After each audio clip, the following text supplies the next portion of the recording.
లేదు నువ్వు ఏమన్నాను నాకు తెలియదు. సరే నీకు తెలియదు కదా. నాకు ఇప్పుడు బిర్యానీ తయారేసి ఇవ్వు. నేను తయారు చేయను, వెళ్ళి బయట నుంచి తీసుకురా.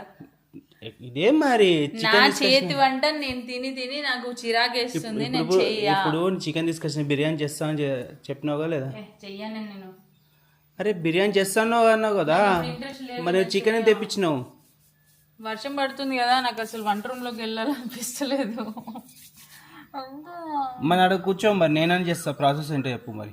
నీకు దండం, అసలు నువ్వు చేయొద్దు ప్లీజ్. నీ ఇష్టం. ఇవన్నీ వేస్ట్, ఇవన్నీ తెప్పించి వేసి అన్నీ పనికి రాకుండా అయిపోయింది మొత్తం. కాలిబీడి వేస్ట్ అయిపోయింది. ఏం కాదు, పకోడీ చేసి. చికెన్ పకోడీ చేయు. చికెన్ పకోడీ ఏం చేయాలా? మరి అట్లీస్ట్ అన్న వైట్ రైస్ వండినావా లేదన్నా? వండినావా? ఇప్పుడు చికెన్ మొత్తం పకోడీ చేసేయాలా? అంతే. నెక్స్ట్ టైం మరి ఇట్లాంటి కథలు చేయొద్దు. బిర్యానీ కూడా చేస్తా, చికెన్ తీసుకురాపో. పొద్దున్న చేద్దాం అనుకున్నా, ఇంట్రెస్ట్ లేదు ఇంకా నాకు. చూసిర్రా బిర్యానీ అని చెప్పేసి ఖాళీగా వైట్ రైస్ వంట చేసేసి.